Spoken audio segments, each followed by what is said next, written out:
दिनों बाद फिर से वीडियो बना रहे हैं। इधर कुछ दिनों से वीडियो बनना बंद हो गया था। आज का जो हम वीडियो बना रहे हैं वो बहुत ही जरूरी एक विषय है। सीबीसी काउंट हम लोग बताएंगे कि लोग आजकल कोई भी डॉक्टर के पास जाइएगा, कोई भी आपको बीमारी हो जाए, सर्दी खांसी बुखार, लूज मोशन, पेट में दर्द, ladies problem, gas problem, skin problem, कोई भी बीमारी होगा तो आजकल डॉक्टर के पुर्जा पर सबसे पहला जो जांच होता है वह होता है सीबीसी। सीबीसी को हम लोग बोलते हैं कंप्लीट ब्लड काउंट। लेकिन यह सीबीसी क्या होता है, सीबीसी में क्या क्या देखते हैं, क्यों यह एक प्राइमरी टेस्ट है। आप शरीर के पूरे बीमारी का मतलब कि लगभग एक प्राइमरी सिम्टम जो है, प्राइमरी डायग्नोसिस आप केवल सीबीसी के रिपोर्ट के द्वारा कर सकते हैं। सीबीसी रिपोर्ट करने में ना ज़्यादा पैसा लगता है, ना ज़्यादा टाइम लगता है। उसमें से 2 ml ब्लड लिया जाएगा। लैब वाला क्या करेगा, आपको कंप्लीट ब्लड काउंट करके देगा। इसका पैसा भी ज़्यादा नहीं लगता है और 300-400 रुपया में सीबीसी काउंट हो जाता है। तो यह एक बहुत ही इम्पोर्टेंट टेस्ट है। और इम्पोर्टेंट टेस्ट क्यों है, इसका महत्व इतना क्यों है कि सारे डॉक्टर लोग के पुर्जा पे आजकल सीबीसी सीबीसी सीबीसी लिखा रहता है। तो इसको हम लोग समझेंगे कि सीबीसी में क्या होता है। कि सीबीसी में हम लोग बोलते हैं कि पहले जो डॉक्टर साहब लोग होते थे तो पहले क्या करते थे कि ब्लड का, हमारे शरीर में ब्लड पाया जाता है, मालूम है। और ब्लड में क्या भाग होता है, 2 भाग में ब्लड को बांटा गया है, सॉलिड फॉर्म और लिक्विड फॉर्म। लिक्विड फॉर्म को हम लोग क्या बोलते हैं, प्लाज्मा। सॉलिड फॉर्म को क्या बोलते हैं, ब्लड सेल। सॉलिड को क्या बोलेंगे, ब्लड सेल, लिक्विड को प्लाज्मा। यानी कि हमारे शरीर में 45% ब्लड सेल है और 55% प्लाज्मा है। प्लाज्मा को सीरम के रूप में जानते हैं, ब्लड सेल को आरबीसी डब्ल्यूबीसी प्लेटलेट्स के रूप में जानते हैं। तो अब हम उसके बारे में बताएंगे। सबसे पहले हम बता रहे हैं सीबीसी जो होता है, डॉक्टर के पुर्जा पे आप देखिएगा टीसीडीसी, हीमोग्लोबिन परसेंटेज, ईएसआर, या फिर सीबीसी कंप्लीट ब्लड काउंट, या फिर कोई डॉक्टर लिखता है सीबीपी कंप्लीट ब्लड पिक्चर। क्या बोलते हैं उसको, कंप्लीट ब्लड पिक्चर। या फिर कोई लेगा complete haemogram. Complete haemogram, complete haemogram में क्या हो जाएगा, सीबीसी प्लस ईएसआर। तो अब हम लोग चीज को समझेंगे कि क्या क्या होता है। तो अब देखिए कि हम बात कर रहे थे कि जिस शरीर में जो ब्लड दौड़ता है, हमारे शरीर में 4.5 से 5.5 लीटर ब्लड है जो पूरे सर्कुलेटरी सिस्टम के रूप में दौड़ता है। क्लोज सिस्टम में ब्लड क्या करता है, और ब्लड का काम क्या है, तो ब्लड कैरी करता है, ऑक्सीजन को ले जाता है और वहां से CO2 को लाता है। यानी कि शरीर के सेल तक ऑक्सीजन पहुंचाने का काम जो करता है ब्लड। और ब्लड में क्या पाया जाता है, तो हीमोग्लोबिन पाया जाता है। और हीमोग्लोबिन में क्या बताता है कि जितना अच्छा हीमोग्लोबिन लेवल होगा उतना अच्छा ऑक्सीजन कैरिंग कैपेसिटी होगा। यानी कि उसके बॉडी में ऑक्सीजन दौड़ने का फ्लो जो है उतना ही बढ़िया होता है। यदि किसी का हीमोग्लोबिन 90% है, 95% है, तो उसका ऑक्सीजन कैरिंग कैपेसिटी अच्छा है। यदि किसी का हीमोग्लोबिन कम है तो उसका ऑक्सीजन कैरिंग कैपेसिटी कम है। तो अब देखिए ब्लड का काम क्या है, न्यूट्रिएंट्स को भी पहुंचाता है। और न्यूट्रिएंट्स को खाना मैंने देता है सारे सेल और टिश्यू को, शरीर के सारे जगह से न्यूट्रिएंट्स लेके सारे शरीर में पहुंचाता है, मेटाबॉलिक क्रिया को करता है। तो जहां पे खाना बनेगा वहां पे धुआं होगा, तो जहां पे मेटाबॉलिक काम होगा वहां पे CO2 आउटपुट होगा। तो हीमोग्लोबिन क्या किया कि यहां से वातावरण से तो ऑक्सीजन ले गया, और CO2 कहां से लाया, लंग्स क्या करता है कि जो बाहर से हम ऑक्सीजन ले रहे हैं, CO2 ले रहे हैं, तो लंग्स यहीं पे CO2 निकाल दिया, केवल ऑक्सीजन भीतर गया। अब बाकी CO2 आया कहां, तो जितना सेल और टिश्यू से जो मेटाबॉलिक प्रोसेस के द्वारा जो वहां से CO2 छोड़ा गया है ना, तो फिर हीमोग्लोबिन क्या कहता है, जैसे कहा जाता है कि हम इधर से मानते हैं कि हम कोई गाड़ी लेके जा रहे हैं, कोई सामान लेके जा रहे हैं, लाद लिए, इधर से मानते हैं चावल लाद लिए, तो यहाँ से चावल लाद के लेके गए वहाँ पटना, तो पटना गए चावल, तो हम सोचेंगे कि उधर से भी हमको चावल आज मिल जाए कि हमारा भाड़ा चाहे हमको फैसिलिटी मिले। तो वैसे ही बॉडी में क्या करता है, हीमोग्लोबिन क्या करता है, इधर से ऑक्सीजन को ले जाता है, तो उधर से जितना भी CO2 है उसको भी वैसे ही ला लेता है। तो अब देखिए कि अब जो लिक्विड और सॉलिड का जो वॉल्यूम है, जो मात्रा है, वह दोनों बराबर होना चाहिए। यदि 45% से 50% हो जाएगा सॉलिड का मात्रा, तभी हानि है। वैसे ही यदि प्लाज्मा का मात्रा 55% से 60 हो गया, 65% प्लाज्मा हो गया शरीर में, तब भी डेंजरस है। कम हो गया 55 से 30-35% हो गया तो अभी डेंजरस है। तो मतलब ज्यादा हो जाना और कम हो जाना दोनों में डेंजरस है। तो दोनों का वैल्यू शरीर में एक बराबर होना चाहिए। तो ब्लड के बारे में तो जानते हैं कि ब्लड क्या करता है, ट्रांसपोर्ट मीडियम में काम करता है, ऑक्सीजन को ले जाता है, CO2 को लाता है, न्यूट्रिएंट्स को पहुंचाता है, बॉडी के टेम्परेचर को मेंटेन करता है, वेस्ट प्रोडक्ट को बाहर निकालने का काम करता है, इलेक्ट्रोलाइट बैलेंस को मेंटेन करता है, ऑस्मोटिक प्रेशर करता है। तो यह सब बहुत सारा ब्लड का हम लोग पहले पढ़ चुके हैं। तो अब हम लोग एक एक करके जो है अब इस CBC में हम लोग क्या करते हैं, जब किसी पेशेंट का डॉक्टर किस किस बीमारी में कह सकता है कि आपको CBC कराना है, किसी को मलेरिया होगा तभी CBC कराएगा, फलेरिया होगा तभी CBC कराएगा, टाइफाइड होगा तभी CBC कराना है, जॉन्डिस होगा तभी CBC कराना है, एनीमिया हो गया, खून का कमी हो गया तभी CBC कराना है, कैंसर हो गया तभी CBC कराना है, TB हो गया तभी CBC कराना है, सिफिलिस हो गया, HIV हो गया तभी CBC कराना है। यानी कोई भी वायरल बुखार कितना, वायरल फीवर जो हम लोग देखते हैं या बैक्टीरियल फीवर होता है। फीवर जो होता है 3 तरह का होता है, बैक्टीरियल और वायरल होता है, ट्यूबरकुलस फीवर भी होता है।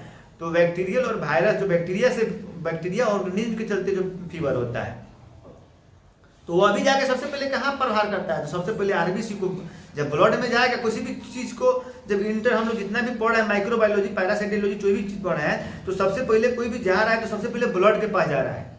तो ब्लड के पास जाके वो बीमारी को कोज कर रहा है, अपना टॉक्सिन छोड़ रहा है। तो ब्लडवा से हम नहीं पता कर लेंगे कि कौन घुसा है शरीरवा में। तो अब पहले जो देखिए, पहले जो CBC काउंट किया था 1600 मोटा मोटी आपको 1600 के करीब में, 1600 ईस्वी के 1664 या 65 में एक वैज्ञानिक थे जिन्होंने CBC काउंट किया था। और आजकल का तो CBC का मशीन बहुत ही मतलब कि इजी है। आप ब्लड लीजिए, ऐसे CBC मशीन होता है एनालाइजर टाइप का, उसमें आप ब्लड को सब कीजिए, ब्लड तुरंत 10 मिनट में रिपोर्ट दे देता है। लेकिन पहले जो मैनुअल काउंट होता था, जो सबसे पहला जो CBC का काउंट किया था जो वैज्ञानिक 1664 ईस्वी में, तो उसने क्या किया था कि ब्लड को निकाल के स्लाइड बनाया था, और स्लाइड बना के क्या किया था कि स्लाइड से ब्लड सेल को काउंट किया था, RBC को काउंट किया था, WBC को काउंट किया था, प्लेटलेट्स को काउंट किया था। और ऐसे काउंट करके उसको कितना घंटा कितना दिन लगा था, तो ब्लड जाके CBC का रिपोर्ट बनाया। यानी आप स्पष्ट शब्द में कह सकते हो कि CBC रिपोर्ट के द्वारा हम प्राइमरी और फर्स्ट इजी क्विक तुरंत जल्दी कम पैसा में किसी भी बीमारी का पता लगा सकते हैं। इसलिए बड़े बड़े टेस्ट के पीछे नहीं जाके सारे डॉक्टर लोग सबसे पहले CBC जांच लेते हैं। तो CBC का मतलब हो गया कंप्लीट हीमोग्राम, मतलब हमारे बॉडी में जितना ब्लड में जितना सेल है, RBC, WBC, प्लेटलेट्स, वह सारे चीज का हमको पता लगा लेना है कि हमारे शरीर में सबका क्या रेशियो है, प्लाज्मा सॉलिड का क्या रेशियो है, तो यह सब पता लगाना है। तो अब देखिए कि हम लोग सबसे पहले बात करेंगे CBC काउंट में हम लोग हीमोग्लोबिन करते हैं। तो आप लोग जानते हैं हीमोग्लोबिन क्या है कि हीम प्लस आयरन, आयरन और ग्लोबुलिन, आयरन और प्रोटीन मिलकर अमीनोग्लोबिन बोलते हैं उसको, आयरन और ग्लोबुलिन मिलकर हीमोग्लोबिन का निर्माण करते हैं। यानी आयरन और प्रोटीन मिलेगा तो हीमोग्लोबिन बनेगा। और इसके पहले हम पढ़ा दिए हैं इसके बारे में, हीमोग्लोबिन के बारे में कैसे बनता है, पिछला वीडियो में आप लोग जाके देख सकते हैं कि हीमोग्लोबिन कैसे बनता है। तो यह सब चीज पढ़ाया गया है, हीमोग्लोबिन का निर्माण कैसे होता है। और हीमोग्लोबिन बनता है RBC को क्यों चुनता है ये भी पढ़ा दिए हैं पहले बार में। हीमोग्लोबिन RBC को ही क्यों चुनता है, अपना हीमोग्लोबिन कैसे RBC से ही हीमोग्लोबिन बनता है। और RBC के अब हीमोग्लोबिन जितना ज्यादा है और ब्लड का कलर लाल जो होता है वह हीमोग्लोबिन के चलते ही होता है। किसी का ब्लड जितना डीप लाल है यानी कि उसका हीमोग्लोबिन ज्यादा गाढ़ा है, ज्यादा डीप ब्राइट रेड है, यानी कि उसका हीमोग्लोबिन अच्छा है।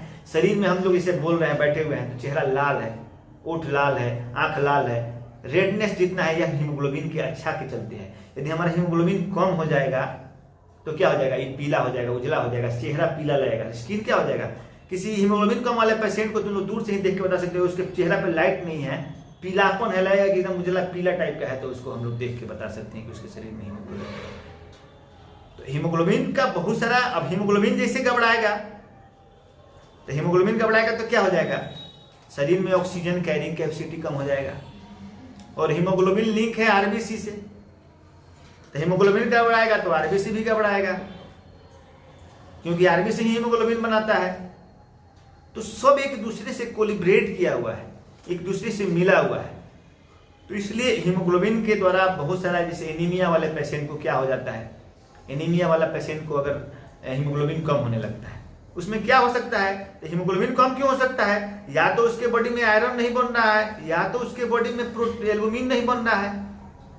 हो सकता है कि आयरन जहां से बन रहा है आयरन कम बन रहा है या बन ही नहीं रहा है, या हो सकता है कि प्रोटीन बन रहा है, प्रोटीन एल्बुमिन नहीं बन रहा है, कि दोनों चीज मिलेगा। तो ब्लड फॉर्मेशन किसी से होता है, इरिथ्रोपोइसिस से। और इरिथ्रोपोइसिस क्रिया कहाँ होती है, तो रेड बोन मैरो में होती है, होता है ना, रेड बोन मैरो में इरिथ्रोपोइसिस क्रिया। आगे वीडियो में बताया जाएगा या फिर आप पिछले जाके पढ़िएगा, तो इरिथ्रोपोइसिस होता है मेगालोब्लास्ट ब्लास्ट करके, उसका अलग है, इरिथ्रोपोइसिस अलग चैप्टर है। तो इरिथ्रोपोइसिस जो होता है वो रेड बोन मैरो में इरिथ्रोपोइसिस क्रिया होता है। तो जब रेड बोन मैरो में इरिथ्रोपोइसिस प्रक्रिया होगा तो उस समय क्या होता है, उसी समय आरबीसी बनता है, डब्ल्यूबीसी बनता है और प्लेटलेट्स बनता है। तीनों कहाँ बनता है, रेड बोन मैरो में बनता है।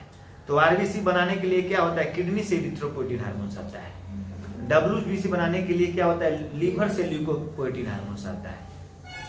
ऐसे ही थ्रोम्बोपोइटिन हार्मोन आता है। तो सब रेड बोन मैरो में ही बनेगा। लेकिन यदि किसी कारण से रेड बोन मैरो खराब हो गया, red bone marrow proper RBC नहीं बना रहा है, तो जब आरबीसी नहीं बनाएगा तो हीमोग्लोबिन भी कम बनेगा।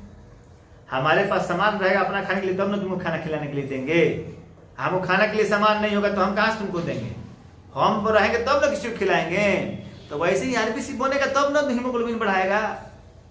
तो आरबीसी और हीमोग्लोबिन दूसरे, यानी कि हीमोग्लोबिन कम होगा तो आरबीसी भी कम होगा, आरबीसी कम होगा तो हीमोग्लोबिन भी कम होगा।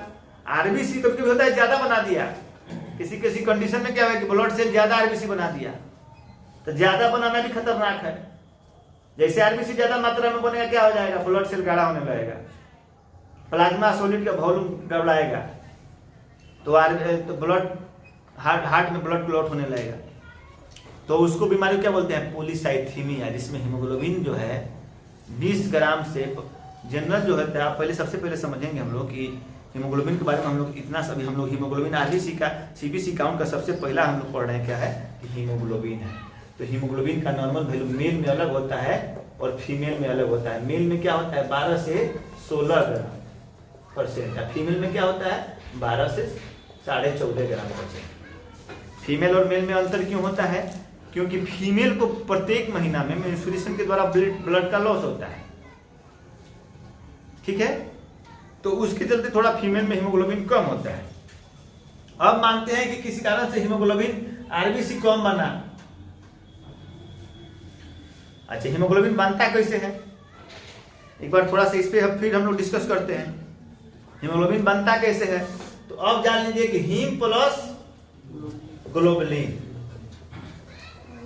हीम और आयरन और एल्बुमिन मिलेगा तो क्या बनेगा, ग्लोबुलिन बनेगा।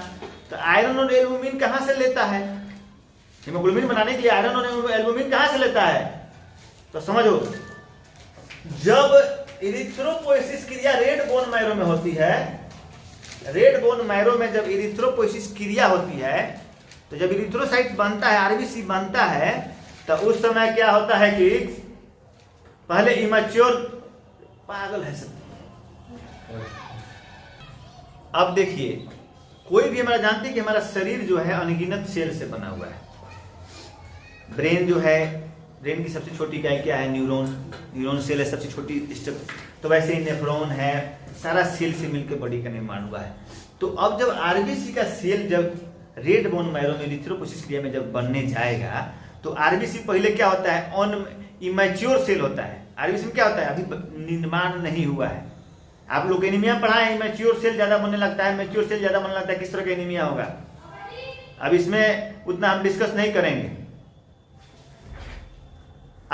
अब जब आरबीसी का जो निर्माण होता है रेड बोन मैरो में, आरबीसी डब्ल्यूबीसी प्लेटलेट जब बनता है, तो आरबीसी पहले इमैच्योर फॉर्म में रहता है और मैच्योर से इमैच्योर फॉर्म में जाता है। तो आरबीसी जब इमैच्योर फॉर्म में रहता है तब उसमें न्यूक्लियस रहता है। हम लोग ऐसे पढ़े ना कि RBC is a non nucleated cell, RBC में न्यूक्लियस नहीं पाया जाता है। लेकिन मैच्योर होने के पहले में आरबीसी में क्या पाया जाता है, आरबीसी सेल है तो सेल में क्या पाया जाएगा, इमैच्योर सेल में न्यूक्लियस पाया जाएगा। और न्यूक्लियस के साथ इसमें क्या पाया जाएगा, माइटोकॉन्ड्रिया पाया जाएगा। सेल पढ़े हो ना, राइबोसोम पाया जाएगा, पढ़े हो ना भाई, माइटोकॉन्ड्रियम राइबोसोम जानते हो ना, कि यो सब नहीं जानते हो गोल्जी बॉडी। तो यहाँ पे माइटोकॉन्ड्रिया पाया जाएगा। तो यह जो माइटोकॉन्ड्रिया जो यहाँ से जो माइटोकॉन्ड्रिया से निकलेगा वह क्या बनाएगा, वह क्या बनाएगा, हीम बनाएगा। क्या बनाएगा, वह हीमोग्लोबिन के लिए कहाँ से, यहीं से माइटोकॉन्ड्रिया खींच लेगा और आयरन बना लेगा। और राइबोसोम जो है वह राइबोसोम क्या बनाएगा, एल्बुमिन खींचेगा। यानी कि यहीं से जब इमेच्योर स्टेज में है उसी समय से हीमोग्लोबिन का निर्माण आरबीसी में। आरबीसी हीमोग्लोबिन निर्माण के लिए क्यों चुनता है, उसका भी कारण है। कोई भी आदमी चाहता है कि हम उसके पास रहे जिससे ज्यादा फायदा, जो हमको ज्यादा खिलाए, ज्यादा पिलाए, जिसका ज्यादा पहुंच हो, जिसका ज्यादा पैरवी हो, जिसके साथ घूमने में शान हो, जिसके साथ जाए तो मार्केट में लोग कहे कि हाँ भाई कोई आ रहा है, कोई जा रहा है। तो वैसा लोग को चाहता है, जो सिंपल लोग उसके साथ सटता है तो नहीं। तो उसी तरह हीमोग्लोबिनवा भी बड़ा होशियार है। यह आरबीसी को क्यों चुना, तो आरबीसी से इसलिए चुना निकालने के लिए, आप पहले ही समझ गए कि आरबीसी में माइटोकॉन्ड्रिया से क्या निकाला, आयरन निकाला, और राइबोसोम कन्वर्ट किया क्या उसको एल्बुमिन में। तो आयरन और एल्बुमिन मिलकर हीमोग्लोबिन का निर्माण किया। और जितना अच्छा हीमोग्लोबिन होगा उतना अच्छा कैरिंग ऑक्सीजन कैरिंग कैपेसिटी होगा। अब हीमोग्लोबिन को आरबीसी बनाने के लिए क्यों चुना हीमोग्लोबिन, क्योंकि बॉडी में जितने भी सेल हैं ब्लड से, उस सारे सेल में सबसे ज्यादा अगर कोई मात्रा है किसी का तो वह है आरबीसी का।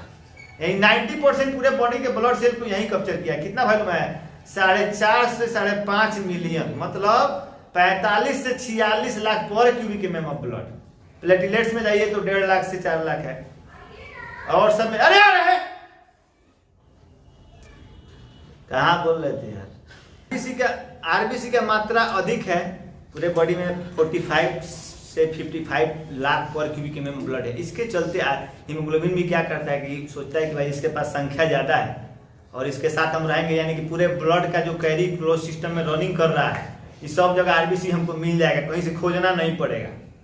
हाँ, जहां जरूरत होगा, जिस सेल से, जिस पार्ट से, लीवर के सेल से, किडनी के सेल से, स्प्लीन के सेल से, आई के सेल से, जहां से मन करेगा वहां से हम खींच लेंगे, अपना बना लेंगे, क्योंकि हमको जहां भेजेंगे तहां ही सार्वजनिक रूप से मिलेगा, क्योंकि इसकी संख्या सब जगह है, ज्यादा है, तो इसलिए हीमोग्लोबिन वहां पे बनाएगा। तो अब हीमोग्लोबिन का नॉर्मल वैल्यू कितना हो गया, 140.14 से 16, 14.5 से 16.5 जो होता है मेल में, और 13.5 से 14.5 15 होता है फीमेल में।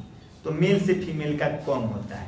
यदि किसी का ब्लड सेल का निर्माण ही कम हो रहा है, जैसे इरिथ्रोपोइटिन हार्मोन से कम बन रहा है, या फिर मानते हैं इरिथ्रोपोसिस क्रिया डिस्टर्ब हो रहा है, या बोन मैरो खराब हो गया है, जैसे कैंसर, ब्लड कैंसर वगैरह में होता है, किसी कारण से यदि नहीं बन रहा है तो आरबीसी का फॉर्मेशन रुक जाएगा। जब आरबीसी का फॉर्मेशन कम होगा तो हीमोग्लोबिन का फॉर्मेशन कम होगा। हमको बनेगा तब ना हम तुमको देंगे। अब हम पहले कमा रहे थे 10 रुपया, तो तुमको हम 3 रुपया खर्चा कर रहे थे, 5 रुपया खर्चा कर रहे थे। अब हम खुद कमा रहे हैं 1 रुपया 2 रुपया, तो हमारा तो अपने आपत पड़ा हुआ है, तो तुम्हारा भी कम हो जाएगा।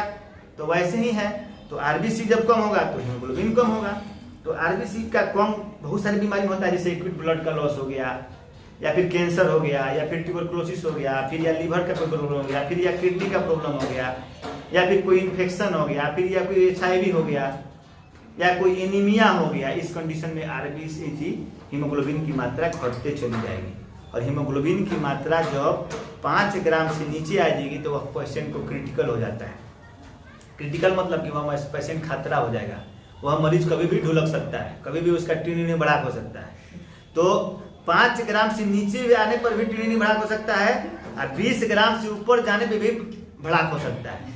यानी कि ज्यादा भी खतरनाक है, ज्यादा भी हीमोग्लोबिन एक कंडीशन में होता है, यहाँ बहुत कम ऐसा पाया जाता है, और उस बीमारी को बोलते हैं पॉलीसाइथीमिया। पॉलीसाइथीमिया वेरा बोलते हैं उसको। तो पॉलीसाइथीमिया वेरा में क्या होता है कि आदमी का आरबीसी का निर्माण ज्यादा होता है, और आरबीसी का ज्यादा निर्माण होगा तो कहेगा भाई हम तो जब कम थे तो तुमको दे रहे थे, आप खूब ले जाओ। तो आरबीसी का ज्यादा निर्माण होने से आरबीसी का भी वैल्यू बढ़ेगा, और हीमोग्लोबिन का भी वैल्यू बहुत ज्यादा बढ़ जाएगा।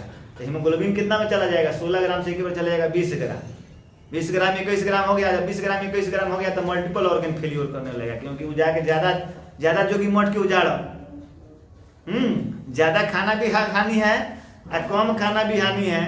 ज्यादा किसी चीज का हो जाना भी नुकसानदायक है, कम हो जाना भी नुकसानदायक है। तो जैसे वो ज्यादा हो जाएगा तो इससे खतरा हो गया, उसको कम हो गया तो खतरा है ही।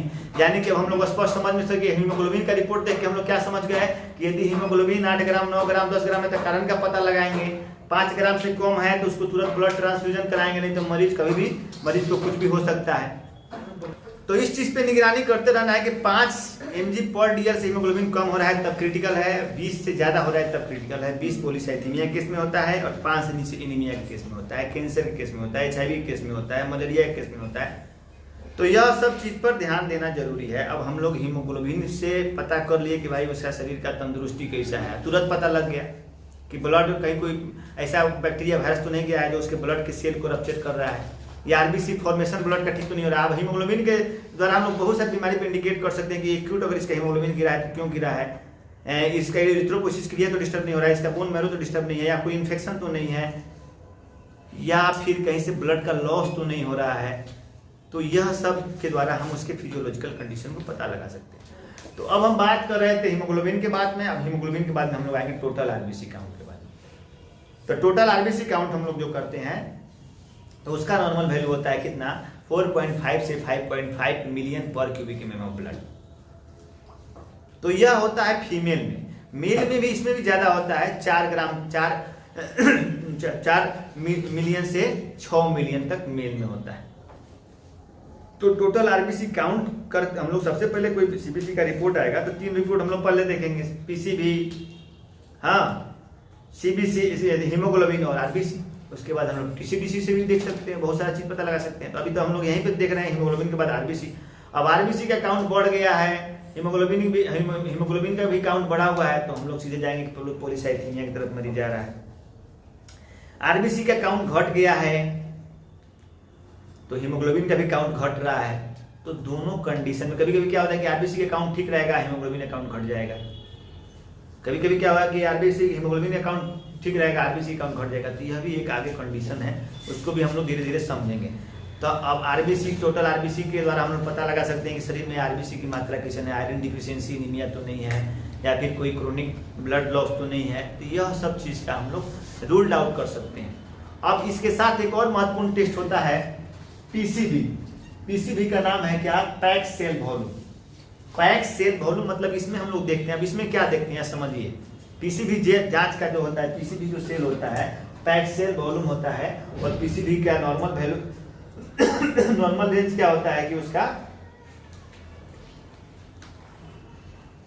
45 से 50।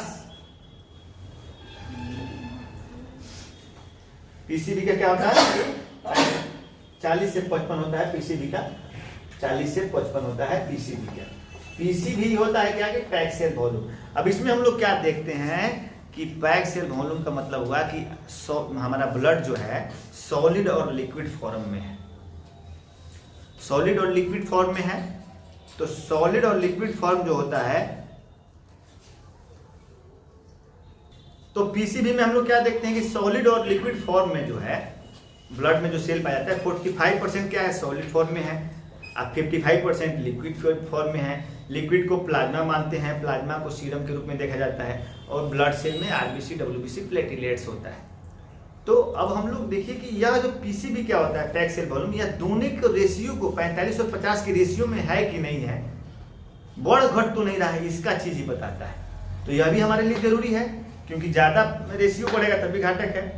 और अब इसका देखिए, इसको PCV निकालने का एक सिंपल सा तरीका ये भी है, आप एवरेज ऐसे ही निकाल सकते हैं कि haemoglobin into 3 equal to PCV। यदि किसी का हीमोग्लोबिन 12 ग्राम है तो उसका PCV कितना होगा, 12×3 = 36। यदि किसी का हीमोग्लोबिन 16 ग्राम है तो PCV कितना हो जाएगा, 32 और 48। तो कुछ एक इधर उधर आएगा, लेकिन ऐसे एवरेज निकाला जाता है। टोटल RBC काउंट निकालना है किसी को तो हीमोग्लोबिन से निकाल सकते हैं।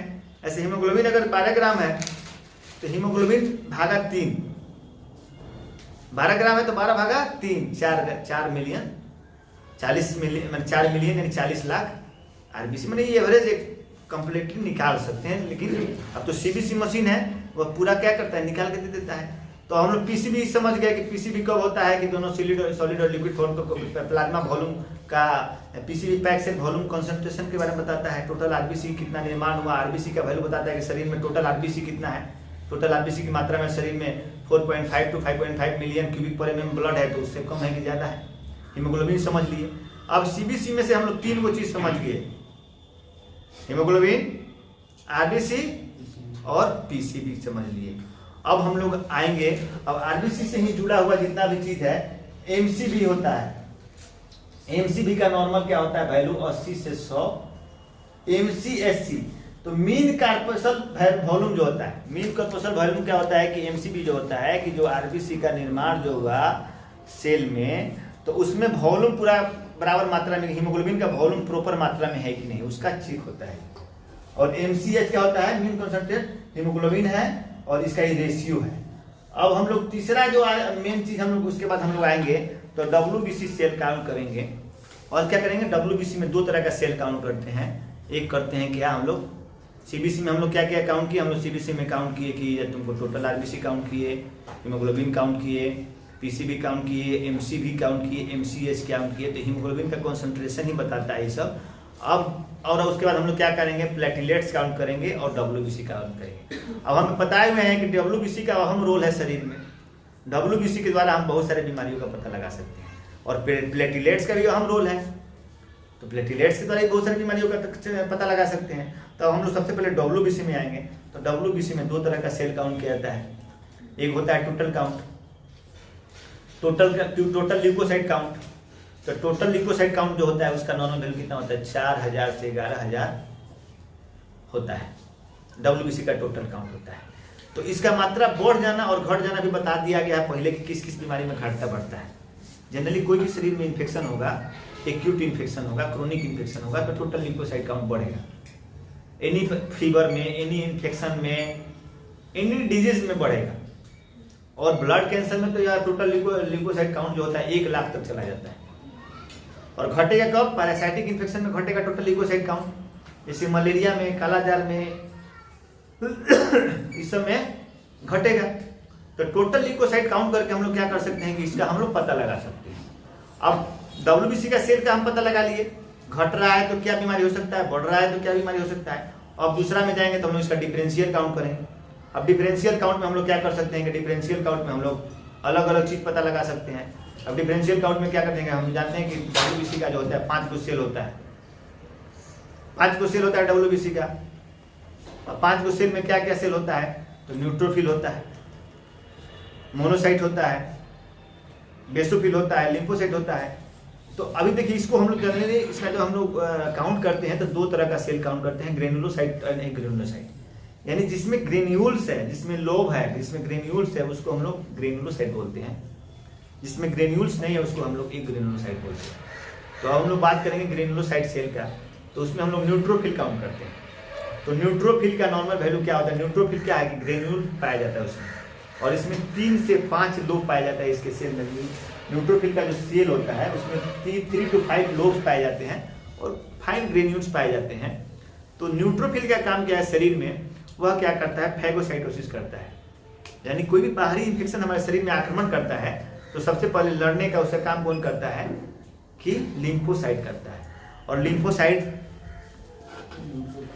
जब कोई भी इन्फेक्शन शरीर में आता है तो लड़ने के लिए क्या करता है, न्यूट्रोसाइट अपना न्यूट्रोफिल क्या करता है, अपने सेल को बढ़ाता है, अपने संख्या को बढ़ा देता है कि हम थोड़ा सा और बढ़ा देते हैं फौज कि तुमसे जल्दी हम मुकाबला कर लें।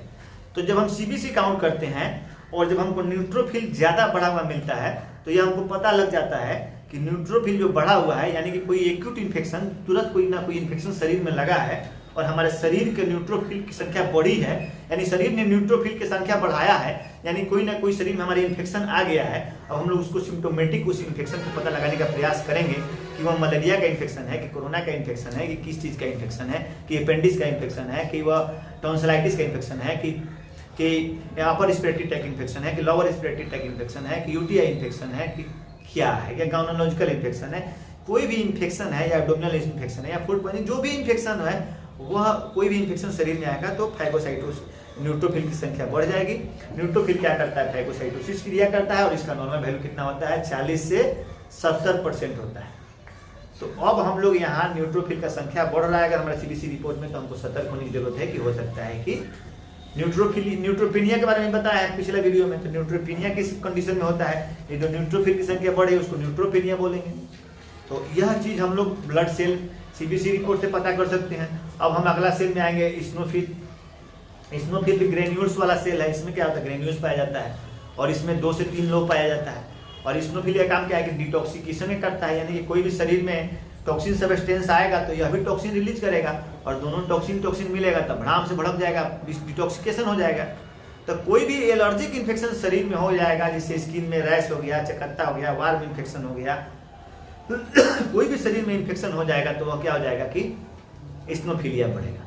तो अब इस्नोफिलिया बढ़ा हुआ मिल रहा है, यानी हम लोग समझेंगे कोई ना कोई टॉक्सिन सब्सटेंस हमारे शरीर में इंटर कर गया है, कोई ना कोई एलर्जिक रिएक्शन शरीर में हो रहा है, या तो पेशेंट को अस्थमा है या इस्नोफिलिया है या फिर कोई ना कोई एलर्जिक डिजीज है। तो यह सब चीज़ हम लोग पता कर सकते हैं ब्लड का सीबीसी ब्लड काउंट में, इस सब पिक्चर को देखकर। अब अगला जब आइएगा तो एक ग्रेन्युलोसाइट का 3 गो सेल हुआ। अब बेसोफिल होता है। तो बेसोफिल क्या करता है, बेसोफिल क्या करता है, हेपरिन का फॉर्मेशन करता है, तो जो हमारे शरीर में ब्लड क्लॉट नहीं होने देता है। तो सबका एक अलग अलग रोल है। वैसे ही आप आइएगा लिम्फोसाइट में, मोनोसाइट में, ग्रेनुलोसाइट सेल में।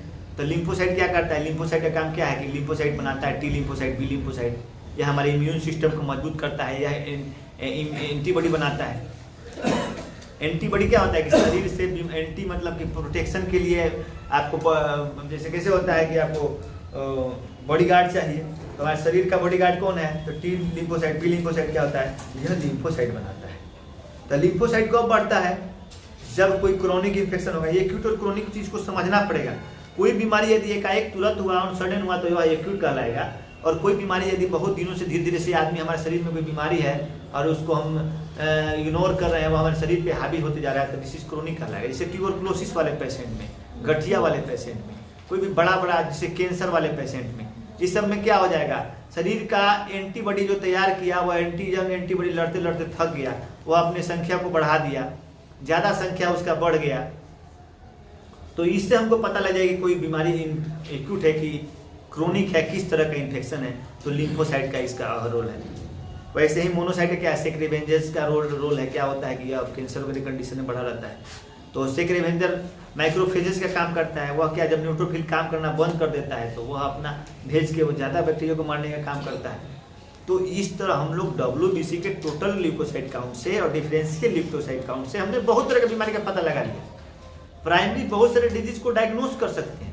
अब अंतिम एगो बचा थ्रोम्बोसाइट, प्लेटिलेट्स का नाम है, थ्रोम्बोसाइट होता है। थ्रोम्बोसाइट का जीवन काल मात्र 72 घंटा होता है। 72 घंटा में इसका सेल बनता है, 72 घंटा में डेथ। देखो किसको प्लेटिलेट टूटता है तो टूटते क्या होता है, एक बार 1.5, इसका नॉर्मल वैल्यू कितना होता है, 1.5 लाख से 4.5 लाख हो गया। तो कभी कभी देखते हो कि 3 दिन में 1.5 लाख से क्या आ गया, 20,000 पे आ गया। अब कभी कभी एक बार 30,000 था, एक बार चला जाएगा 1.5 लाख पर। तो यह क्या करता है कि यह ब्लड क्लॉटिंग फैक्टर में मदद करता है। थ्रोम्बोसाइट का क्या रोल, ब्लड क्लॉटिंग में मदद करता है। तो लीवर के द्वारा निकलता है थ्रोम्बोपोएटिन हार्मोन्स। तो यह अगर हमारा प्लेटिलेट्स काउंट घट रहा है तो किस किस बीमारी में प्लेटिलेट्स काउंट कम होता है, वायरल इन्फेक्शन में प्लेटिलेट्स काउंट कम होता है, या फिर बहुत सारे और सब, डेंगू में बहुत सारा डिजीज का हम लोग डायग्नोस कर सकते हैं कि प्लेटिलेट्स काउंट कब घट रहा है।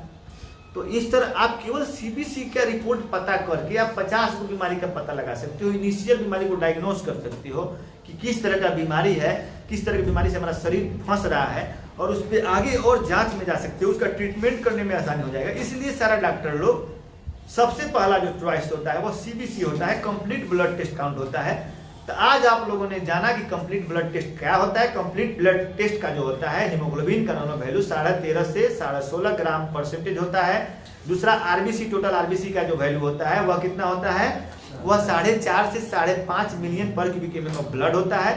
प्लेटिलेट्स का नॉर्मल वैल्यू 1.5 लाख से 4 लाख 4.5 लाख तक होता है। टोटल ल्यूकोसाइट काउंट का नॉर्मल वैल्यू 4,000 से 11,000 होता है। डिफरेंशियल ल्यूकोसाइट में आपको बात करेंगे हम लोग, तो न्यूट्रोफिल का 40 से 70% होता है, लिम्फोसाइट का 20 से 40% होता है, इस्नोफिल का 2 से 8% होता है, बेसोफिल का 0 से 1% होता है, मोनोसाइट का 0 से 8% होता है। अब यह बात कर लिए पीसीबी का नॉर्मल वैल्यू क्या होता है, 40 से 55% होता है, और MCV का नॉर्मल वैल्यू 80 से 100 FL होता है।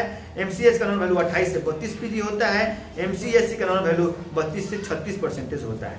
तो यह एक तरह से हम लोग क्या चीज़ देख कर समझ सकते हैं कि ब्लड में क्या क्या हो रहा है। अब हम लोग को सबसे लास्ट में जो पढ़ते हैं, एक और हीमोग्राम में टेबलेट चैप्टर में एक टेस्ट आता है ESR। ESR जो होता है, इसका पूरा नाम है इरिथ्रोसाइड सेडिमेंटेशन रेट। इरिथ्रोसाइड किसको बोलते हैं? RBC का। RBC का नॉर्मल नीचे घाम से गिरने का मतलब सेडिमेंटेशन मतलब तलवा में बैठने का जगह कितना होता है। जैसे RBC क्या होता है, किसी किसी डिजीज में RBC टूट जाता है, मैच्योर हो जाता है, तो क्या होता है घाम से, जैसे हमारे में ताकत होगा ना तभी ना हम 4 मंजिला पे चढ़ जाएंगे, चाहे किसी से बात कर लेंगे। यदि मेरे शरीर में ताकत ही नहीं है तो जहां ना तहां घाम से गिर जाएंगे। तो ये सार एक सबसे सिंपल और पहले सबसे फेमस टेस्ट होता है। उसमें 2 तरह का टेस्ट किया जाता है, वेस्टर्जन मेथड और विन-रॉक्स मेथड। 2 तरह का एक टेस्ट होता है, ये MLT के लड़कों के लिए है। इसका नॉर्मल वैल्यू होता है मेल में 0 से 10 mm/h और फीमेल में 0 से 20/h। मैंने 1 घंटा एक ट्यूब में रीडिंग हम लोग लेते हैं। उसमें ये एक केमिकल आता है 3.8% सोडियम सिट्रेट और 1/4 का रेशियो रहता है। जैसे 4 भाग ब्लड और 1 भाग हम लोग 3.8% सोडियम सिट्रेट केमिकल को लेकर मिला देते हैं। और ये सारा ट्यूब जो होता है उसमें मार्किंग रहता है, 0 से स्टार्ट होता है, 0, 10, 20, 30, 40, 50, 60, 200। तो 200 तक हम लोग मार्किंग लेके उसको 1 घंटा तक ट्यूब में डाल देते हैं। तो 1 घंटा हम लोग देखते हैं कि उसका ये सार सेडिमेंटेशन, ये सार का जो रेड ब्लड सेल का जो मेन सेल है वह कितना घंटा में कितना सेडिमेंट हुआ। तो जैसे ऊपर से हमारा अगर 10 से 20 तक हुआ तो नॉर्मल है। और किसी किसी का इरिथ्रोसाइड सेडिमेंटेशन 1 घंटा में 40, 50, 60, 70, 80, 100 हो जाता है। तो दिस इज द वेरी, यानी कि ये RBC का उसका सेडिमेंटेशन रेट डाउन नहीं है। RBC यानी कि उसमें पावर नहीं है, कहानी खत्म है, टेम्पर ढीला है। तो वह बहुत क्रोनिक इन्फेक्शन सब में होता है। क्रोनिक इन्फेक्शन में ये सार गिरता है, जैसे गठिया में, TB में, कैंसर में खास करके होता है। तो एक छोटा छोटा टेस्ट, छोटा छोटा पैसा खर्चा करके छोटा छोटा टेस्ट कराकर हम लोग बड़े बड़े बीमारी को डायग्नोस कर सकते हैं, पता लगा सकते हैं कि किस तरह का मरीज है, किस तरह का इन्फेक्शन है, किस तरह का डिजीज हो सकता है। चलिए, जय भारत।